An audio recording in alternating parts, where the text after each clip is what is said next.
Hello, I'm Jim Cornwall, and this is the WalkingPost.com podcast. WalkingPost.com is the news website dedicated to walking, with all the latest on books, gear, festivals, health, trails, events, fitness, and more. This podcast is number 57, and it's going live on July the 31st. Half of the school holidays already gone here, as we swing from drought to rain and back to drought again, and forest fires.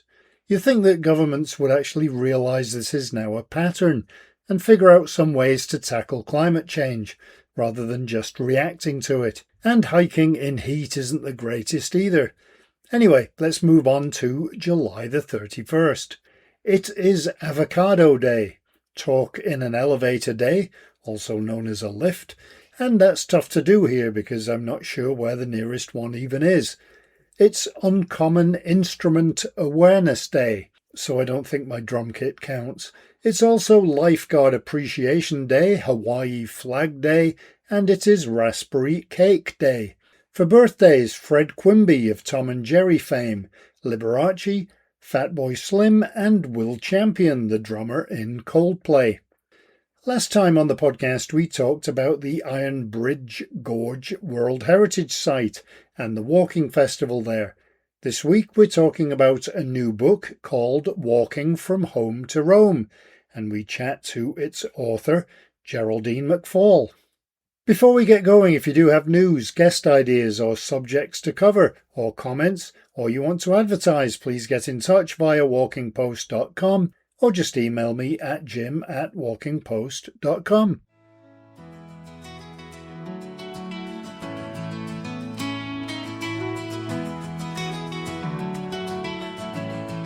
WalkingPost.com is the news website dedicated to walking, with all the latest on books, gear, festivals, health, trails, events, fitness, and more. This podcast is number 57, and it's going live on July the 31st. Half of the school holidays already gone here, as we swing from drought to rain and back to drought again, and forest fires. You'd think that governments would actually realise this is now a pattern and figure out some ways to tackle climate change, rather than just reacting to it. And hiking in heat isn't the greatest either. Anyway, let's move on to July the 31st. It is Avocado Day, Talk in an Elevator Day, also known as a lift, and that's tough to do here because I'm not sure where the nearest one even is. It's Uncommon Instrument Awareness Day, so I don't think my drum kit counts. It's also Lifeguard Appreciation Day, Hawaii Flag Day, and it is Raspberry Cake Day. For birthdays, Fred Quimby of Tom and Jerry fame, Liberace, Fatboy Slim, and Will Champion, the drummer in Coldplay. Last time on the podcast we talked about the Iron Bridge Gorge World Heritage Site and the walking festival there. This week we're talking about a new book called Walking from Home to Rome, and we chat to its author, Geraldine McFaul. Before we get going, if you do have news, guest ideas or subjects to cover, or comments, or you want to advertise, please get in touch via walkingpost.com or just email me at jim@walkingpost.com. And so to this week's interview, and it is with Geraldine McFaul from Glasgow, who decided she was going to walk from her home to Rome in Italy. And she did. And then she wrote a book about it, which is called Walking from Home to Rome. Hi Geraldine, it's great to chat with you today about your walk and your book, and of course I have a million questions. I'm interested to know if you did a lot of walking before taking this on. I don't consider myself always a walker. As a friend of mine did some walks and we called ourselves the slow travel girls. So that gives you a measure of what I mean by speed. But yes, I have actually done quite a few walks. There was a colleague of mine years ago that used to do the Monroe bagging, and we would always say, "Oh, where are you going this weekend?" And we would sort of follow him. So I have done some Monroes many, many years ago, But don't ask me other than the easy named ones. I don't know which ones we did because we were just going. So yes, I have done plenty of walking in Scotland, but I've also, 2015, a friend and I walked from London to Cardiff. So we walked from London up to Gloucester, and then we found the source of the Thames and followed the Thames into London. So that was about 300 miles. And then 2, 3 years later, the same friend and I walked between the 7 cities of Scotland. So we started in Inverness, over to Aberdeen, down to Dundee, Perth, Edinburgh, Stirling, Glasgow. So we've done another 300 miles. I have walked in Palestine, through the West Bank, and I've walked to Jordan. So yes, I have done walks, but the longest of those was 300 miles. Nothing like this one. So, what prompted walking to Rome from Scotland? I have got no idea. Hmm. All of my walks previously, apart from one, really has been with other people. But the background to this one, honestly, was back in 2016, sitting here in the living room, I had a thought, I've never been to Rome. And the next thought was, one day I'll walk there. That was it. What a stupid, ridiculous thing to think. But it was so stupid and ridiculous that I didn't tell anybody for 2 years. And by the time I started to talk about it, I had two rules. I am not carrying a rucksack and I am not going over the Alps. That's the background to walking from Glasgow to Rome. Was it just a challenge of it, or was it just that you like the long distance walks? Honestly, it was literally that random of one day I walked there. I really didn't think it through, because to be honest, I don't think I thought an awful lot through before I stepped out the door, because if I did too much thinking, I would have scared the living daylights out of me and not gone anywhere. So it was literally, let's see, give it a go. So it wasn't about being fast or being the best or going the furthest. I had no idea if I would get anywhere near Rome. I just thought this idea has planted and I'm going to follow it through. Did you do any planning? Like, did you check the route, or did you figure out where Well, you were going to stay? no. The other background is that 2016 was also the year that Mum was diagnosed with vascular dementia. So I knew even then that I didn't know when, if I would ever do this, but I certainly wasn't planning it while Mum was around. That was for sure. And she passed away in April 2022. So it was another 6 years, which was great. And the night before Mum's funeral, I received a refugee family from Kiev, from Ukraine, who were refugees from the war. So I suddenly, the night before Mum's funeral, had a mum, a dad, a 3-year-old, and a 6-year-old here in the house. And they stayed with me for 5 months. It was lovely. It was a great distraction. It probably not perfect timing, but actually good timing. And it was what later in that summer, we knew that they had been allocated, by that time, they had been allocated a flat. And my friend said to me, listen, you've talked about this walk for long enough now. This is your time. Get the diary out, make a commitment to yourself, go on your walk. So I opened the diary with her here, and we decided the 6th of May 2023, I was walking to Rome. And I reckon that probably was about September of 2022. So that's when any planning, not much planning, started. Could you tell me a bit about the walk itself? My not good over the Alps was it. I had solved that in my head purely by thinking, once I get into France, about halfway across, somewhere in France, I'll turn right and I'll go down to the coast at Marseille or somewhere like that, and I'll just follow the coast round into Italy, and that means that I'll avoid the Alps. So that was my great solution. The only proper sort of route planning I really did was my friend and I took a weekend trip down from Glasgow down to the Scottish border and just across to the Kielder Forest. So basically, I was walking from Glasgow, pretty much down the Clyde Valley to Lanark, Peebles, Selkirk, and across the border. So that was when I discovered that the Kielder Forest, which is just south of Selkirk, across the border, is mobile phone no man's land, and it's about 18 miles, with nothing. And yes, I also thought that I was going to be wild camping. So I didn't fancy that, but I thought, I'll solve that before I get there. So that was in my head. But beyond that, my idea really was walk down the east side of England because it's flatter on the east side of England, cross over to France, walk around the Alps, and then down through Italy. And there wasn't much more detail to the routes than that. And so how did it pan out? Could you tell me some of the logistics, how where you Well, stayed and how, some of the highlights? yeah, well, I did have my camping gear with me, so the plan was to wild camp. The first 2 nights, I wasn't very far away from my home, so my friends came and picked me up the first 2 nights and let me sleep in my own bed. So why camp when you can sleep in a perfectly good bed? And I did then, occasionally I was staying with friends, but what was happening, I was camping in the UK and camping in France. My idea, which I kind of evolved over time, was to go to the village pub, whatever I decided at the end of the day was, and ask, is there somewhere that I could camp around here? And often that was a pub garden. So that became easy. But sometimes the pub didn't have any garden. Customers would say, oh, come camp in my back garden. Another one said, back garden, perfectly good spare room upstairs. Come in, have your dinner, have your breakfast, and send me off with a packed lunch the next day. So I talk about that kindness of strangers, and I say being kindnapped instead of being kidnapped. My friend a long time ago came up with that word, kindnapping. And it wasn't just people who took me in for the night, it was people, pubs and cafes whenever I stopped. This is on the house. Or sometimes I had customers come and say, "Oh, just to let you know, I paid for that for you since you're doing this walk." And I had a little church grounds. I was camping in church grounds as well. And the gardener rocked up one morning, and I came away from the chat with the church gardener with his packed lunch.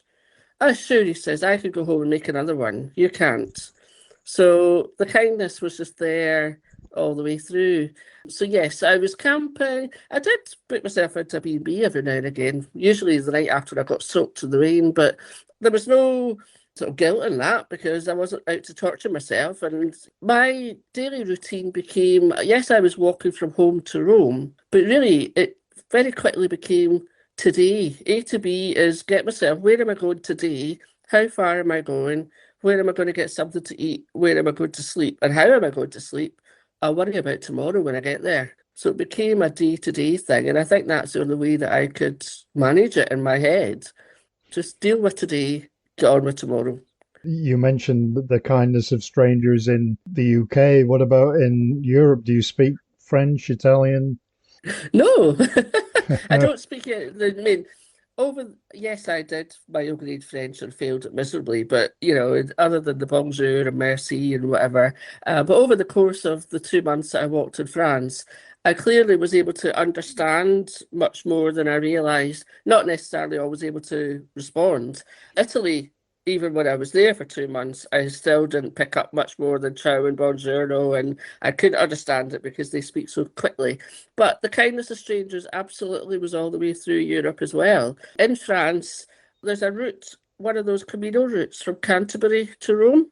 I wasn't walking on that because those, if you're familiar with the West Highland Way, that's effectively a West Highland Way type route. I had this trailer, so I couldn't do that. I was on the roads and pavements, making up my own route every day on Google Maps.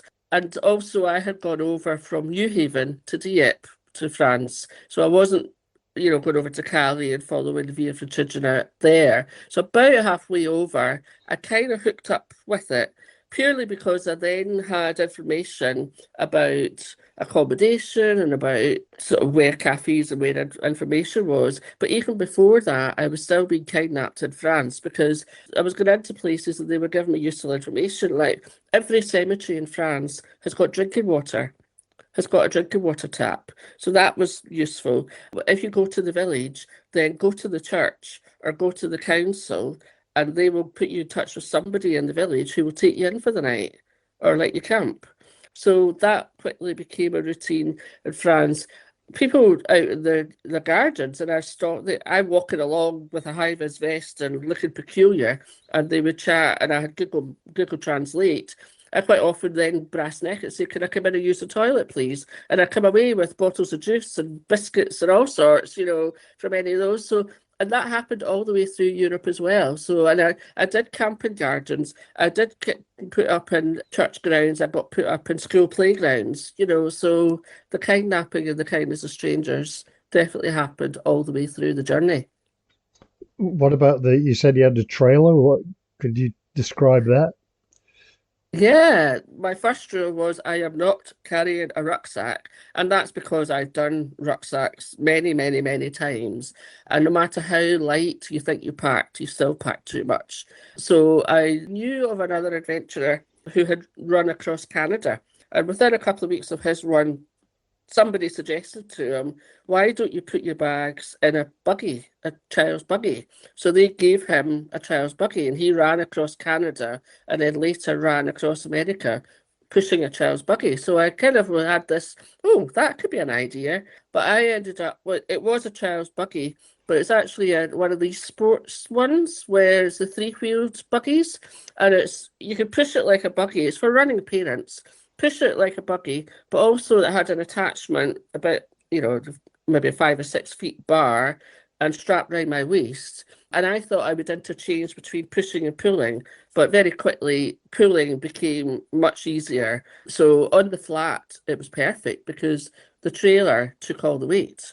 Going gently downhill, fabulous. Steep downhill, the trailer tried to overtake, and that was a challenge in itself. And yes, it was a rucksack then whenever I was going back uphill, but all of the other times it made up for the fact that I wasn't carrying a rucksack.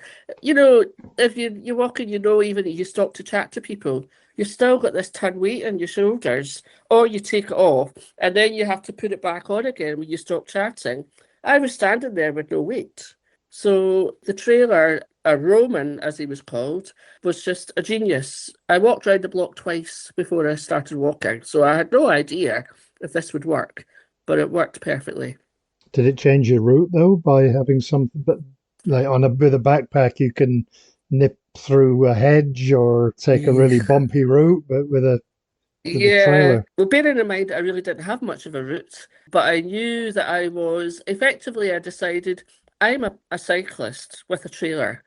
So I'm going to be on the road, on the same side of the road as the traffic, and I'm going to hope that they don't hit me. It's their responsibility to go around me. I did have a big orange flag and I had my high vis, so I wasn't being completely stupid about it. But in your rucksack, even if you're walking along the side of the road, you're facing the traffic and you can step up out of the way to let the traffic go past. That wasn't an option for me. And also, I genuinely each day that was when I was working out where I was going today, what route I was taking. So none of it was organised. It was just what's the flattest route. And Google Maps is quite good at giving you maybe a couple of options. And if it was a hilly route, I would do an extra mile or two if it meant that I didn't do such a hilly route. So it was that made up, that flexible. Often with a long distance trail, you don't see a lot of progress on day-to-day basis. Were there any times when it was you thought, "Oh my goodness, I've been walking forever and I'm still only a third of the way across France"? Whether was there any of that, or was it enjoyable the whole time? It wasn't enjoyable the whole time, but I don't even know how much of it was because I'm never making progress. Because I think any progress I was quite pleased with. My friends were sending me sort of maps with lines drawn on them. So, look how far you've gone. So it was, that was motivating. There were obstacles and challenges along the way, and it was more those sort of practical things that would make me stumble. Within a week or two, I had thought I would have a day off every week. That was my sort of rough plan. Take one day off every week. But it soon became, I'm having a really horrible day today. I'm having tomorrow off. And that was, so then sometimes I would have tomorrow off again the next day, or I'll have a long lie and I won't walk so far today. It was entirely flexible like that. I genuinely never thought once, that's it, I'm going home. I've had enough. It became a challenge. I would take time out and then I would carry on again, So, and I think because I was on my own, going at my pace, that was what kept me going. I wasn't pushing it to go too far. If I didn't walk very far and then I meet somebody and they say, come and stay with us, I took that option. So sometimes I walked 3 or 4 miles. Who cares? But yes, there were obstacles, and I could tell you some of the challenges I came across, but not enough to send me home. All right. And what about the temperatures? Because obviously, as you the further toward Rome you go, the warmer it gets. I don't know if you remember 2023 was a little bit like this year where Italy was melting at 40 odd degree temperatures and there was, a crisis going on. I was in the UK at that time panicking because I'm from Glasgow. I don't do sunshine. The two things were going to kill me, hills and heat. I both tried. And I'd say there was occasionally when I got soaked in the tent at night, but there wasn't much in the way of rain over the course of the whole journey. And it did just get hotter and hotter as I was going south. Thankfully, Italy sorted itself out before I got there. It was only 27, 28, which was still too hot for me, but it wasn't the 40 that they'd been having. About a third or halfway through England, I changed my routine and I was getting up and starting to walk at 6:30 in the morning, sometimes even before that. The idea being get the bulk of the day out before the heat. The trouble with that was I'm very good at stopping for breakfast and second breakfast and another wee break. And I usually still would be ending up walking in the afternoon heat just because I'd faff so much. But the temperature was a challenge. But I guess I had long sleeves, long leggings, and the biggest ridiculous hat in the world. So I did protect myself. The heat stroke, if I got heat stroke, that would have stopped me. There was heat waves in England. There was a couple of heat waves in France. And, that was a challenge in itself as well. I had 6 months of summer. What were some of the highlights of the walk, the memories that stick out? Oh, so many. I mean, the kindness of strangers. I could tell you about loads of them. They even I, the first night, it was only 4 nights in, was after I had left the Central Belt and I had stopped with a friend just outside Lanark, and then this was it. I'm now on my own, and this is it for real. And I'm leaving to Wild Camp. And although I have wild camped, I've never done it where there hasn't been somebody else making the decision about where to do it and how to do it. I knew the theory, I just never did it myself. And right, this is it now, Geraldine. You're going to have to work it out. And I was still fairly near the Clyde, so that yeah, I knew that there were fields and I could possibly sleep down by the water. And instead of that, I actually turned left into a driveway and knocked the door to a random house and just said, I'm walking to Rome. Would you mind if I camped in your back garden? And the guy just said, "You're all right," and shut the door again. I never saw him again. And I camped in the back. So I had got out of the wild camping, the hen. And then another time I was in a cafe and a woman said to me, "Where are you sleeping tonight?" And I said, "Well, I don't know." And I ended up in her mum and dad's spare room, been taken in, and the father had dementia. So we were chatting over dinner about mum and her dementia, and they were thanking me for helping them to understand dementia. And I'm thinking, you're the ones that looked after me, but it works both ways. So those kind of things. And then there was the pub routine went a little bit wonky at one point where I rocked up. It was a Friday afternoon. It was hot and sunny. So the pub garden was full of families and middle of the village. And I went in and sat and ordered my drink as usual, and then chatted to the young barman and said, "Is there somewhere I could camp around here?" And his response was look of horror. And I just thought, oh, he's never camped before. And he said, I'll have to speak to the boss. But before the boss came, a voice came from behind my shoulder. "You don't want to be camping around here, love. You won't be safe." And this big burly man stepped back and went back to his seat. So he'd obviously overheard my conversation. And it was only at that point I realised, and looking around, the characters in this pub and the kind of pub that it was, this isn't the kind of pub that I would ever choose to be in anywhere else. But I was already there and I needed to, find a bed for the night. Anyway, the boss eventually came and she said, "Get your stuff, follow me," and went in behind the bar. It was even more dilapidated around the back. And she said, we were at the bottom of a set of stairs. She said, "Can you be out here by 9 o'clock tomorrow morning?" Yeah. And she said, "Well, that's fine." She said, "There's a room up the stairs. You can sleep up there, but you have to leave by the external fire stairs from up there before 9 o'clock tomorrow morning." All right. And then she said, "It's not my pub. I'm just looking after it tonight." She said, "The only reason it's so busy through there tonight," she said, "there's a load of criminals and drug dealers, and they burnt the other pub in the village down last weekend." I didn't sleep very well that night, but they still kidnapped me. It just took them a wee while to work out how to kidnap me. I was out of there pretty fast the next morning and marched on.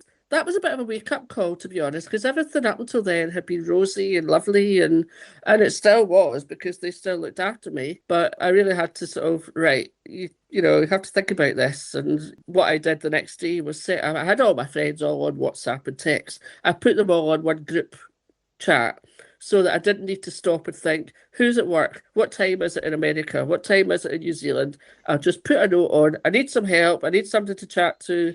And somebody would respond. That set me up for just 4, 5, 6 months of being teased because they all started to get to know each other and they were all chatting. They didn't know each other before. So there were obstacles and challenges. There was a 6 foot fence, which maybe if you've got a rucksack, you could toss a rucksack over a 6 foot fence. But getting over it with a trailer and all the stuff in it, and me being 4 feet 11, that was an obstacle. But again, somebody just appeared as I was standing staring at this 6 foot fence. And it was a couple and their daughter, and they sort of worked out, we get you over the fence, and then we just dismantle everything and get the trailer over the fence. And I should have videoed it. There would have been 10 minutes of comedy gold trying to get me over that fence. But whenever there was an obstacle, somebody would appear and solve it. You weren't doing this for charity or anything, or were you? Yes. I was doing it for a memory of mum and dad. For mum, Dementia UK were a source of advice and help whenever she moved into the care home. So it was natural to raise funds for Dementia UK. And then for dad, he had died in 1999, so 2 years before the charity was established. He was a black Hackney taxi driver in Glasgow when I was growing up. And every day he would come in with a big bag of change. And it was my job as a little girl to sort out the 50 pences and the 10 pences into the little money bags for him to go to the bank. And I got to keep the halfpennies. Those people that are too young won't know what a halfpenny is. So I got to keep the halfpennies and I saved up the halfpennies and sent that off to a charity to help children in Africa at the time. So when I was thinking of dad, Mary's Meals is a Scottish charity that is started in Malawi, feeding children a hot meal every day at school. And so I thought, well, Mary's Meals, that ties in with me and the heat needs and sending to help the children. So I raised funds for Mary's Meals and Dementia UK. And it's close to £20,000 now because I'm still fundraising through my talks. One of the highlights would have been meeting the Pope. How did that come about? That was just the most. How do you top this, really? But I thankfully didn't know anything about that because I probably would have missed an awful lot of the other good things that were happening on the walk. So I actually, by the time I was in Italy, and that was when my friends then realised, they thought, oh, she is going to finish this because I had got over the Alps that I wasn't going over. So, the plans were starting to be put in place about work out when I was going to get to Rome. And then I also got a phone call, and he had been following me on the phone throughout the journey, my 94-year-old godfather, who also has dementia, Uncle Desmond, and he had told his family, I want to be in Rome when Geraldine gets to Rome. And of course, that set panic into them, thinking, how on earth are we going to do this? So 5 of them came over. Uncle Desmond and 4 of his family came over to Rome to be there. My friends would be there for the weekend at the finish line, and then they came on the Monday. And his daughter had been able to arrange for tickets for Desmond and I to have tickets for the general audience, which is in the St. Peter's Square on the Wednesday, and the Pope leads the service on the Wednesday. So I was absolutely delighted, especially since Uncle Desmond was going to be there with me as well. That was just so special. So when you've got tickets for the general audience, you go on the Tuesday afternoon, to collect them at the brass doors from the Swiss Guards. That was when I discovered I was being presented to Pope Francis the next day. And it wasn't the McGowans that had organised that. It was the Archbishop of Glasgow, and my parish priest had secretly organised this. And apart from, it's just an incredible, you can imagine my reaction. I was in tears, and then there's a panic. But what about Uncle Desmond? Because I was thinking, I can't say, oh, that's fine, you can go off into the audience. I'm away to meet the Pope. And thankfully the guard said, is he in a wheelchair? And I said, well, yeah, we've hired a chair for him for the week. And he said, that's fine. He said, he could come with you. So we were up in the sanctuary and the thousands of people were down in the square. We were only about 10 rows from the front. And then after the service, the Pope he was on a wheelchair as well. and he was wheeled around along each of the rows to meet and greet. Big beaming smile, good strong handshake. I don't know whether I was supposed to speak to him or not, but no words came out. Uncle Desmond blessed the Pope, and then Agnes, and so so it was all over within a minute. But it was just such an incredible privilege and experience. And for having him there as well, he even said, "I'm so privileged to have lived this long to be able to be here today." You didn't ask the Pope if there was any way you could stay that night? I didn't ask to camp in the grounds, no. Obviously, you've written a book about this. Did you plan on writing that before you left? And if not, what was the catalyst for deciding on a book? A little bit like the walk, there was even less of a plan of thinking of writing a book. Absolutely no intentions of writing. I mean, I hadn't even had those thoughts. By the time I was at halfway through and I'd been telling some stories on Facebook and Instagram, people were starting to say, "Oh, I hope there's a book in this." And I was like, "Don't be so stupid. Why on earth would I think to write a book?" And that's that. I was even writing a few words on Facebook. I ended up not doing that very often because that was horrible. That was a chore and I hated that. So I absolutely, even when I finished, I still wasn't entertaining any thoughts of writing a book. But when I came back, I did a talk. I organised a talk in February 24. And from that, that was one talk that I did. Now I've done 6 to 7 of those talks. It's just sort of snowballed, and people just keep passing me on, and I get contact from somebody, "Will you come and do a talk?" And it was when I was doing the talks, I realised I was getting frustrated. I couldn't tell. I haven't told you 10% of the stories that were happening. And I thought, this is so frustrating that I can't tell about this kindness, particularly because there were so many good stories. And I remember literally fisting on the desk at one point and said, "I'm going to have to write the book." The walk was a massive challenge, a massive physical challenge. This was much harder than doing the walk. And especially because I didn't have a diary. In hindsight, even though you think, "Oh, well, keeping a diary would have made the writing much easier," keeping a diary would have been horrific, and I would have hated it, and it would have made the walk even more horrible. So it works, the book is just on memories and on photographs and videos. So I had no intentions of writing a book. I'm glad it's over, and I'm quite delighted with it, quite proud of it. But that was a whole new adventure in itself.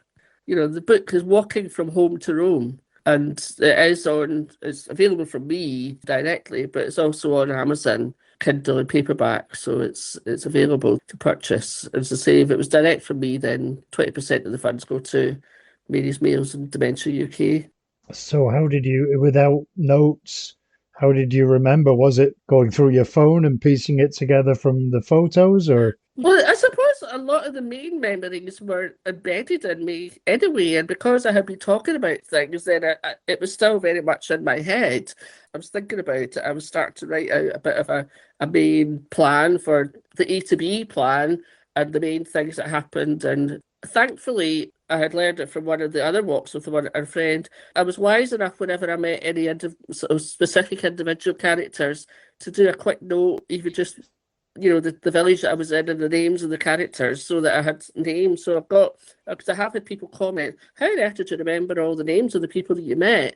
But that was something that I did, and maybe not 100%, but it was a useful thing to have done. But yeah, it was pretty much on memories. But interesting, even though I had what I thought was my sort of memories in chronological order, whenever I would go back and double check where things happened on the photos and videos, sometimes, "Oh, that actually happened before then. And that happened after then." And, so I was sort of rearranging things. But then I was thinking as well, doesn't matter. Doesn't need to be perfect. But it was interesting that your memory is different from reality sometimes. Did you use the WhatsApp chats as well to pull stuff from that?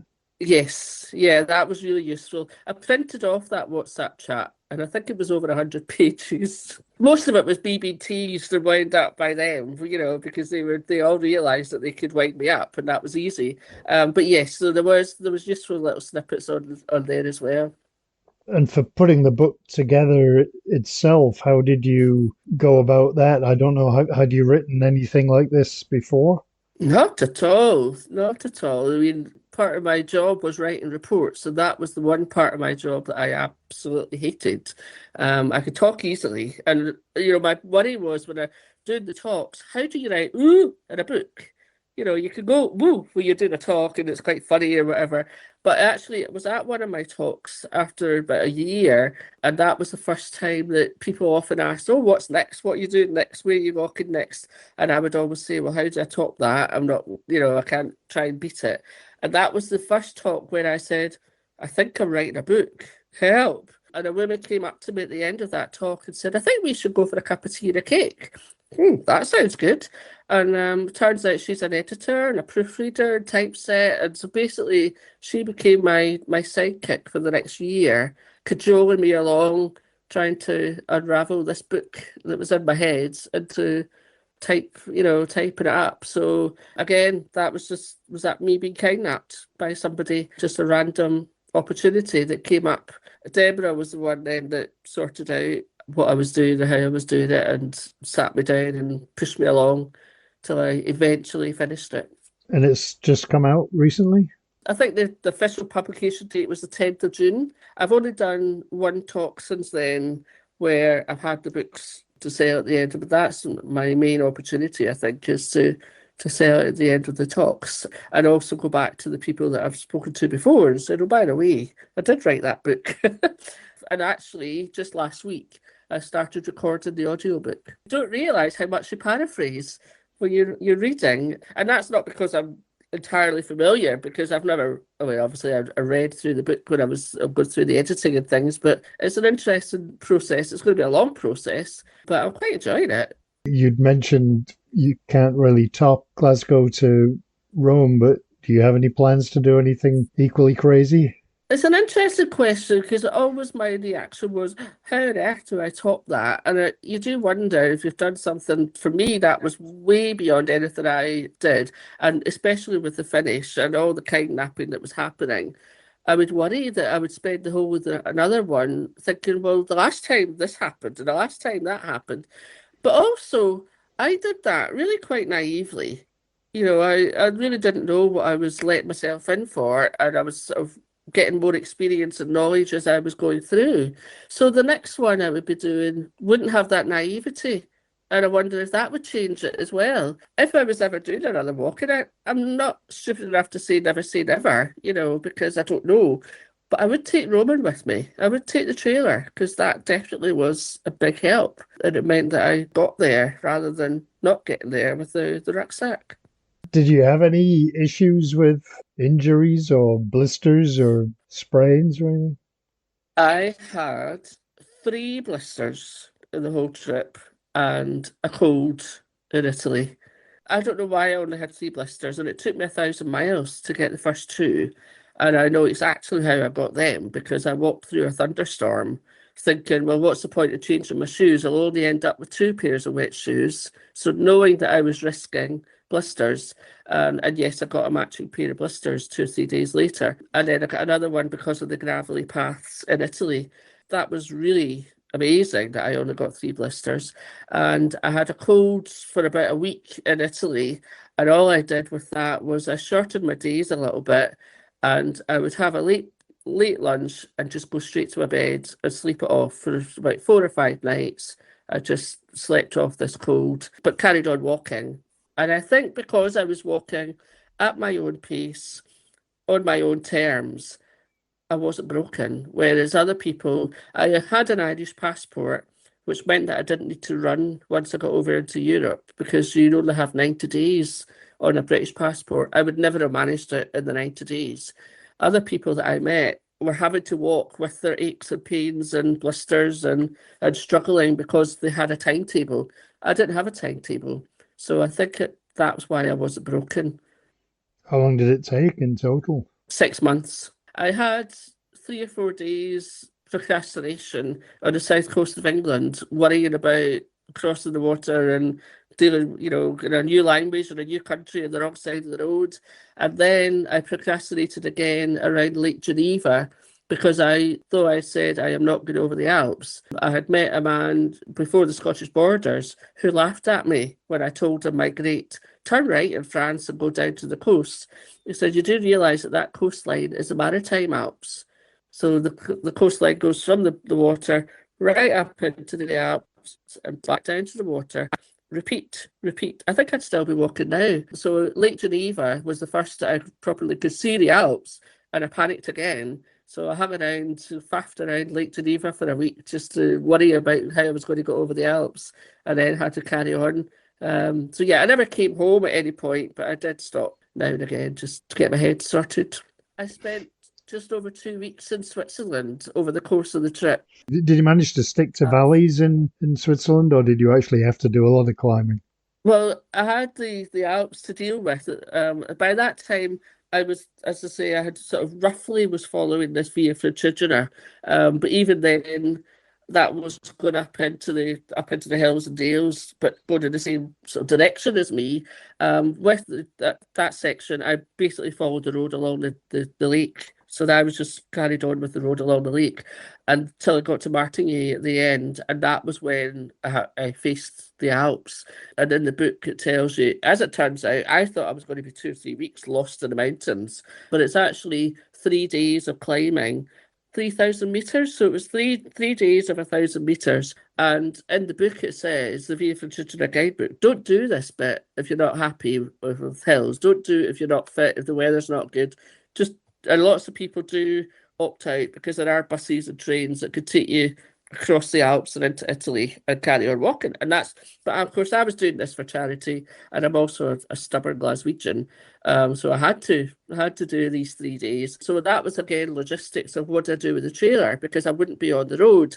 I would now be following the actual route through the hills and over the tree roots and rocks and whatever. So I took the trailer on the day before I was starting to climb up to where I was staying the first night, and left the trailer with them and went back down, stayed down in Martigny, and then walked. The second day, they put Roman in the boot of the car and took him up to where I was staying the second night. And then the third night, I got a taxi company to come and collect and take it up to the Grand St Bernard Hospice. It's not the highest point of the Alps, but it's the highest point in that route, the Grand St Bernard Pass. And then almost immediately, you're going back down to the Aosta Valley, which was the most interesting day for having 35 kilos on two wheels 6 feet behind you, because the hairpin bends had gone down. It was a 10 hour legs, bums and tums class. Gone down off so 2 or 3 days later, every muscle in my body just seized up, and it was pretty obvious why. But that 2 or 3 days later was also the day that I realised my brain was empty. And it was because I had spent years and certainly months worrying about the Alps, and suddenly they were behind me. And it was like that whole bit had been emptied out of my brain, and nothing else had gone back in. My brain was just full of fear of the Alps. And I had to sort of reset myself and say, right, get back to your routine of looking at where you're going and what you're doing. Because although I was even following that route, I was still making it up every day because I was looking for the quiet roads, trying to work out the quiet routes. In Italy, it was much more sociable because all roads in Italy lead to Rome, as they say. They have a whole system of ostellos, hostels for people who are walking or cycling. Even if you're not walking and cycling to Rome, they assume that you are. So it was much more sociable. In the evenings, I was still walking on my own because they were all doing the actual route, but it was sociable in the evenings, which was nice. I ended up with loads of friends through Italy.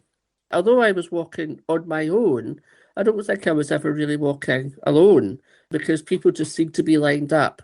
I set out to live this simple life for 6 months, and I'm very much aware that there are people who they worry about where am I going to sleep, where am I going to get something to eat. That's a daily stress that I was choosing to have, and the privilege is not lost on me. I didn't know whether I could do this, but by just doing one step, 1 mile, one step, it soon adds up.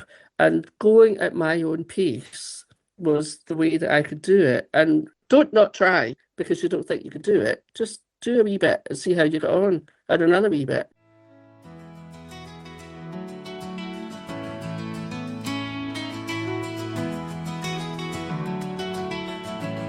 I would so love to do that. Not sure if I'd get bored with long stretches where the scenery doesn't change very much though. But I think I'm at the opposite end of the scale to Geraldine because I am definitely a meticulous planner.